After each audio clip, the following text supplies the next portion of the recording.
এই দেশে মানুষ এই সরকার যখন ক্ষমতা আসে আমরা কিন্তু সবাই তাদেরকে সমর্থন দিয়েছিলাম, সকলেই সমর্থন দিয়েছি। আমরা বলেছি এই সরকার যদি ব্যর্থ হয় এই দেশের মানুষ ব্যর্থ হয়ে যাবে, এই দেশ ব্যর্থ হয়ে যাবে। সুতরাং সরকারকে ব্যর্থ হতে দেওয়া যাবে না। আমরা অপেক্ষা করব নির্বাচন পর্যন্ত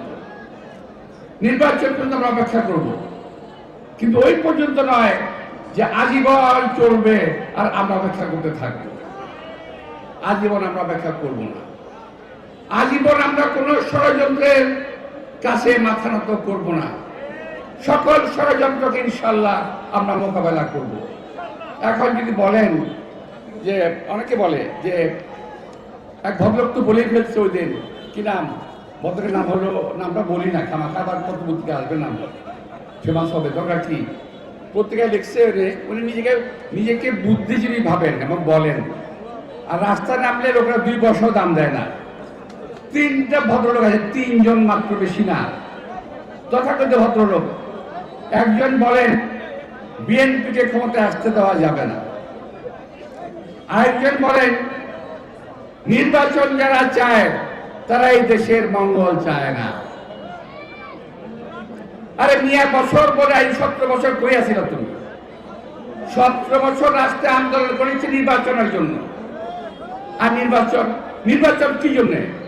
নির্বাচনকে আমি প্রধানমন্ত্রী হব, আমরা তার কোনো প্রধানমন্ত্রী বানাবো, সেটা আমরা চাই। আমরা বলি না, আমরা বলি নির্বাচন হবে, ভোট হবে, লোকেরা ভোট দেবে, যাকে ভোট দেবে সেই প্রধানমন্ত্রী হবে, যাকে ভোট দেবে সেই সরকার গঠন করবে। বিএনপি করতে হবে এমন কথা আমরা বলি না। কিন্তু কেন জানি আপনারা ধরেই নিয়েছেন নির্বাচন হলেই বিএনপি ক্ষমতায় আসবে।